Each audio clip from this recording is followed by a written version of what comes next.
આજના આ ખાસ વિશ્લેષણમાં અથવા કહીએ કે ડીપ ડાઇવમાં આપણે એક એવા વિષય પર ચર્ચા કરવા જઈ રહ્યા છીએ જેણે ખરેખર આધુનિક ઔદ્યોગિક જગત અને પાવર જનરેશનનો આખો પાયો નાખ્યો છે.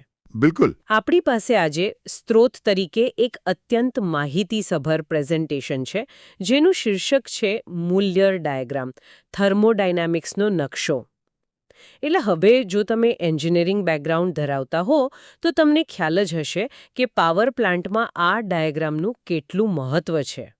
હા, અને આજના આ સત્રનો આપણો મુખ્ય ઉદ્દેશ પણ એ જ છે કે આપણે કોઈ સામાન્ય ચર્ચા નથી કરવાના, પણ આપણે એક ડિપ્લોમા એન્જિનિયરિંગના લાઈવ ક્લાસ જેવો જ અનુભવ મેળવીશું. અરે વાહ! હા, જુઓ, હું એક પ્રોફેસર તરીકે મારો પ્રયત્ન એ જ રાખીશ કે જાણે આપણે ક્લાસમાં 2-3 વિદ્યાર્થીઓ સાથે બેસીને ભણતા હોઈએ.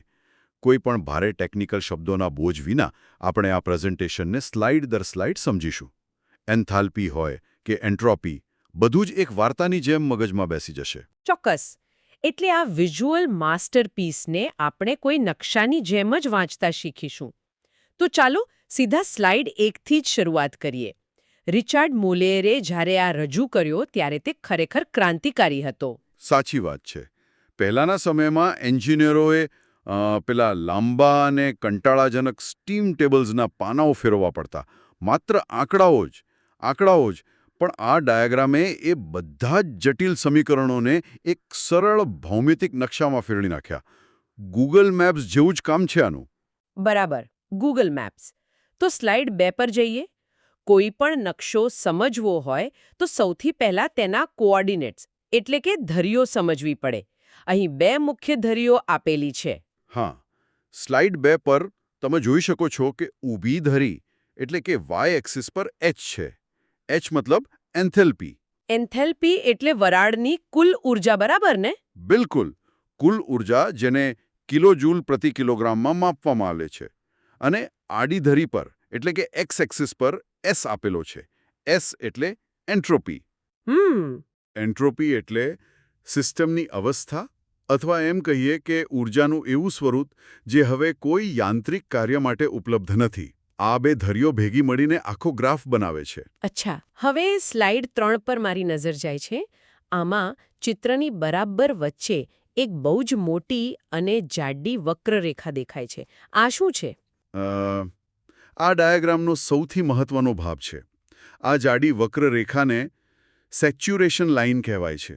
આ એક એવી દિવાલ છે જે 2 અલગ અલગ દુનિયાને વહેંચે છે. 2 અલગ દુનિયા એટલે? એટલે આ રેખાની નીચેનો અને અંદરનો જે ઘેરાયેલો ભાગ છે તેને વેટ રિજન કહેવાય.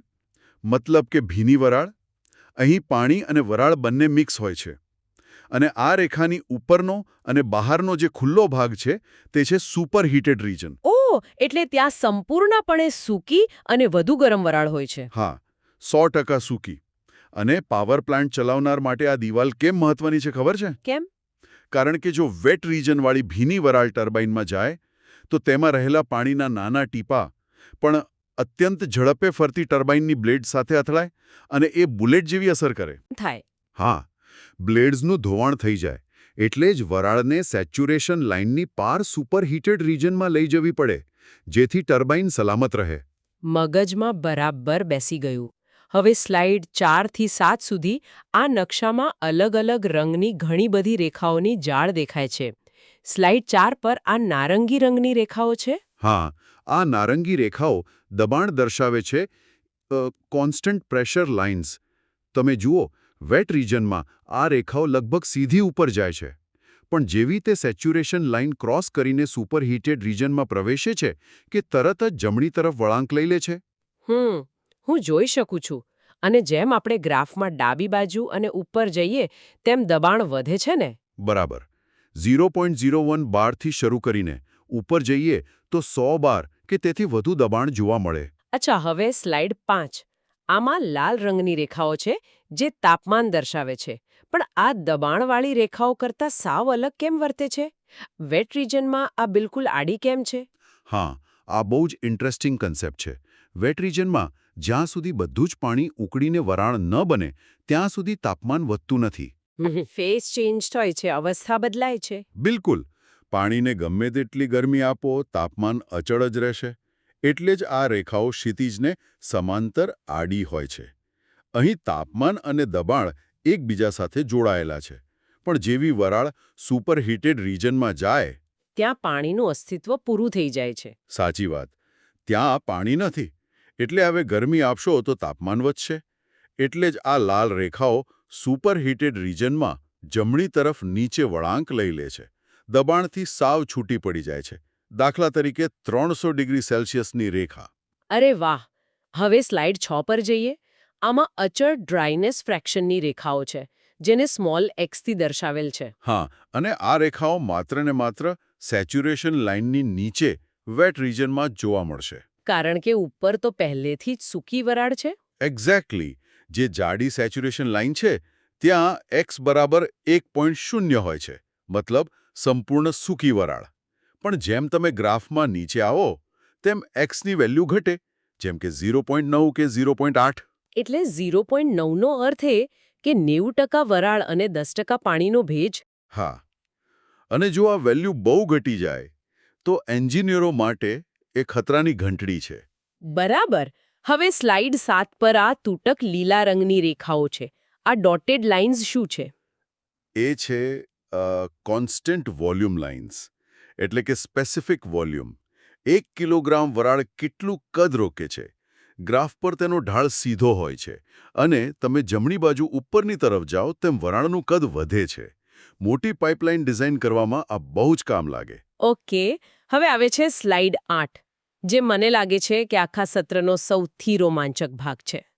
આહા મોમેન્ટ. હા, સ્ટીમ ટર્બાઇનનું કાર્ય, જેને આપણે આઇસેન્ટ્રોપિક વિસ્તરણ કહીએ છીએ.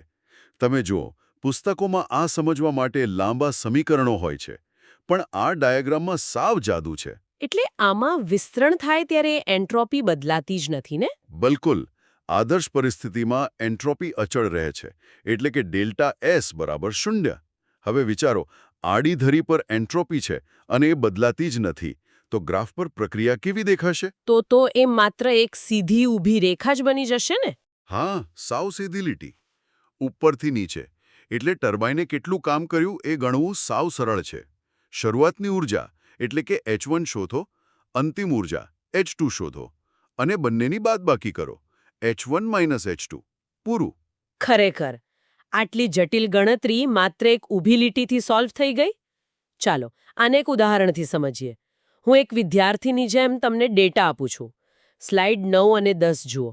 આપણી પાસે સુપરહીટેડ સ્ટીમ છે. શરૂઆતનું દબાણ 50 બાર છે અને તાપમાન 300 ડિગ્રી સેલ્સિયસ છે. સરસ. તો ગ્રાફ પર 50 બારની નારંગી રેખા પકડો અને 300 ડિગ્રીની લાલ રેખા પકડો. આ બંને જ્યાં એકબીજાને છેદે ત્યાં માર્ક કરો, પોઈન્ટ 1. ડન. હવે એ જ બિંદુથી સીધી નજર ડાબી બાજુ y એક્સિસ પર નાખો. ત્યાંથી તમને મળશે H1, એટલે કે શરૂઆતની એન્થાલ્પી. બરાબર, મળી ગઈ.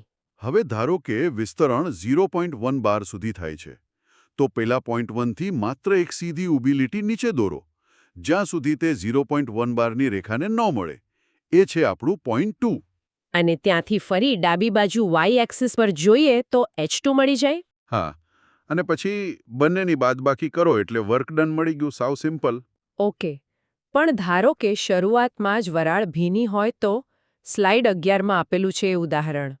જો વરાળ ભીની હોય, એટલે કે વેટ સ્ટીમ હોય, તો આપણું પોઈન્ટ 1 પેલી સેચ્યુરેશન લાઇનની નીચે આવશે. અહીં તાપમાન નહીં, પણ દબાણ અને ડ્રાયનેસ ફ્રેક્શન, એટલે કે x ની રેખાઓ જ્યાં છેદે ત્યાં પોઈન્ટ 1 બનશે. અચ્છા, અને પછી ત્યાંથી પણ સીધી ઊભી લીટી નીચે જ દોરવાની? બિલકુલ. આઇસેન્ટ્રોપિક વિસ્તરણ હંમેશા ઊભી લીટી જ હોય. અને સ્લાઇડ 12 મુજબ જો વરાળ બરાબર ડ્રાય સેચ્યુરેટેડ હોય, એટલે કે x બરાબર 1, તો દબાણની રેખા સેચ્યુરેશન લાઇનને જ્યાં સ્પર્શે એ જ આપણું પોઈન્ટ 1. ત્યાંથી સીધા નીચે ઉતરી જાઓ. મગજમાં એકદમ ક્લિયર થઈ ગયું. હવે આપણે આઉટ્રો તરફ જઈએ. સ્લાઇડ 13માં આખા સત્રનું ક્વિક રેફરન્સ અથવા ઝડપી પુનરાવર્તન આપેલું છે. હું નિયમો રિપીટ કરી લઉં. હા, ચોક્કસ. કોઈ પણ બિંદુથી દબાણ વધારવા માટે ડાબી બાજુ અને ઉપર જવાનું. તાપમાન અને કદ વધારવા જમણી બાજુ અને ઉપર જવાનું. બરાબર. ડ્રાયનેસ ઘટાડવી હોય એટલે કે ભીનાશ વધારવી હોય તો સીધા નીચે આવવાનું. કુલ ઉર્જા કે એન્થાલ્પી માટે સીધું ડાબી બાજુ જોવાનું અને એન્ટ્રોપી માટે સીધું નીચે જોવાનું. પરફેક્ટ. તમે આ નકશો એકદમ બરાબર સમજી ગયા છો. Thank you sir. ખરેખર આ એક ડાયાગ્રામે થર્મોડાયનેમિક્સની અઘરી ગણતરીઓને માત્ર રેખાઓ અને બિંદુઓની એક સરળ રમત બનાવી દીધી છે. મને ખાતરી છે કે સાંભળનાર માટે પણ આ બહુ વ્યવહારુ માહિતી બની રહેશે. હા, પણ આ ચર્ચા અહીં જ અટકતી નથી. હું સાંભળનાર માટે એક બહુ જ રસપ્રદ અને કદાચ વિચારવા જેવો પ્રશ્ન મૂકવા માંગુ છું. જી કહો ને. જુઓ, આપણે પાવર પ્લાન્ટ્સમાં વરાળની ઊર્જા સમજવા માટે આ મોલિયર ડાયાગ્રામ જેવા સચોટ નકશાનો ઉપયોગ કરીએ છીએ. પણ ભવિષ્યમાં તો નવી રિન્યુએબલ એનર્જી સિસ્ટમ્સ આવવાની છે. હા, સોલાર, જીઓથર્મલ વગેરે. બરાબર. અને આધુનિક ટેકનોલોજીમાં પાણીની જગ્યાએ સુપરક્રિટિકલ કાર્બન ડાયોક્સાઇડ જેવા નવા જટિલ પ્રવાહીઓ વપરાય છે.